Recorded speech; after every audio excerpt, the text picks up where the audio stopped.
Salut à tous, ravi de retrouver sur canalturf.com, nouveau Quintet Plus en nocturne en ce vendredi 8 avril sur l'hippodrome de Paris-Vincennes, une épreuve qui s'adresse à des trotteurs d'âge.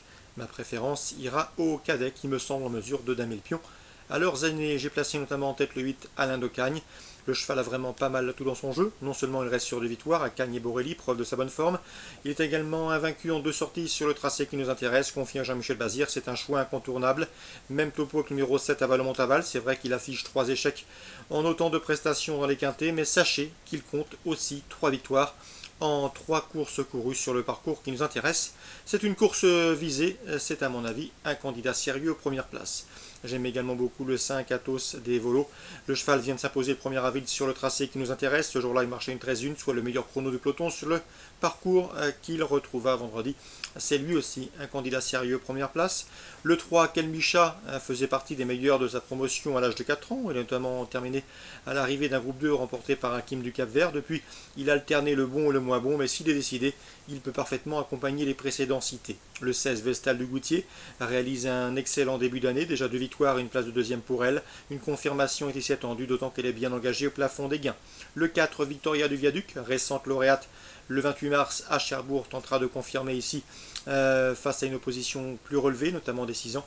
Le 12 Valentino Crépin, dressant dauphin de Victoria du Viaduc à Cherbourg, devrait pouvoir briguer un accessite, d'autant que le cheval est assez pratique et prompt au signal, ce qui devrait lui permettre d'occuper rapidement un bon rang. Et le numéro 15, c'est Ulster Nemo. Le cheval ne doit pas être jugé hâtivement sur son échec dernièrement sur la piste en herbe de Fougères auparavant à Bordeaux. Il avait fait bonne contenance face à ses cadets et dans un lot de bonne facture. Résumé chiffré pour ce quintet du vendredi 8 avril. Le 8 Alain de Cagnes, le 7 Avalo-Montaval, le 5 Athos des Volos, le 3 Kelmicha devant le 16 Vestal du Goutier, le 4 Victoria du Viaduc, le 2 Valentino Crépin et le 15 Ulster Nemo. Suite du programme à Vincennes, Réunion 1, dans la 4e on retrouve au départ le 14 Belle de Rossignol, le 1 Beauté Winner et surtout le 407 Barbarella qui était dominé par les 2 précédentes citées ce jour-là.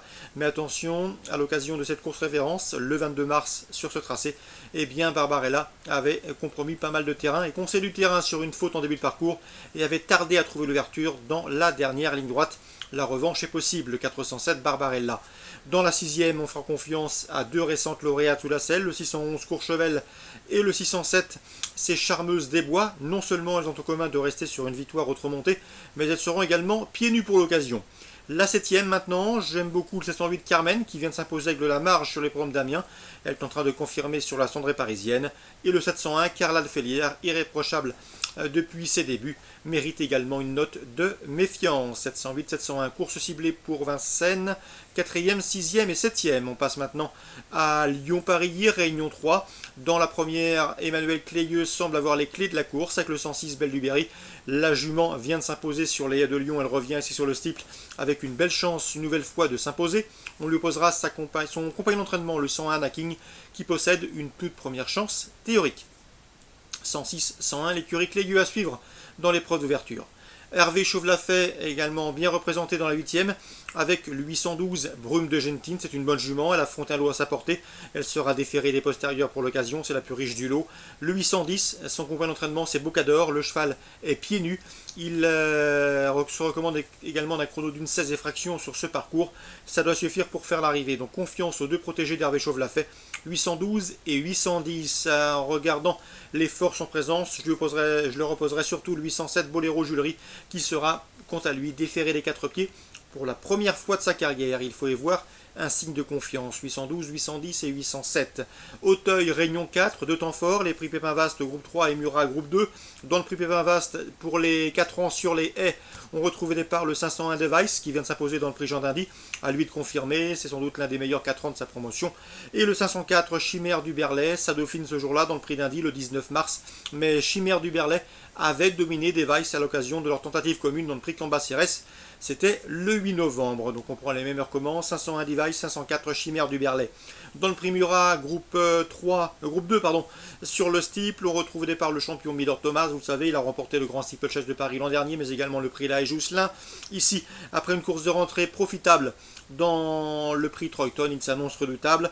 Lui qui a terminé 3e de cette course l'an dernier, le 601 Milord Thomas, à suivre avec intérêt.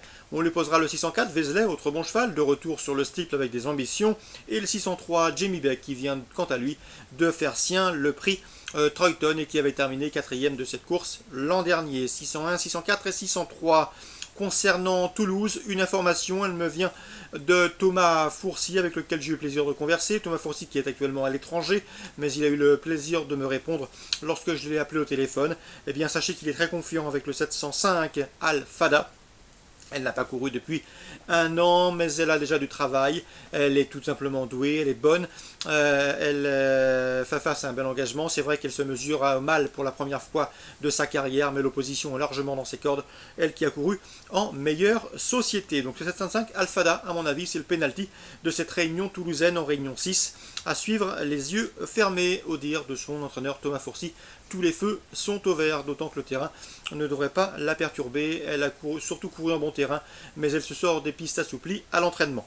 Son compagnon d'entraînement, le 708 Kaba, qui a débuté par une 3e place à Toulouse dernièrement, devrait pouvoir également se placer. Sachez que le cheval a évolué, il a éclaté depuis ses tentatives de début, et d'après son entraîneur Thomas Fourcy, le cheval sera encore plus opérationnel en fin d'année à l'automne.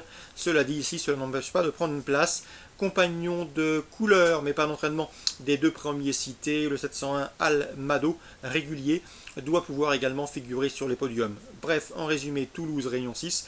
Je vous conseille en jeu simple, gagnant placé, le 705 Al-Fada. Et pour les jumelés trio, on lui associera les compagnons de couleur 701 et 708. Voilà pour les infos de ce vendredi 8 avril.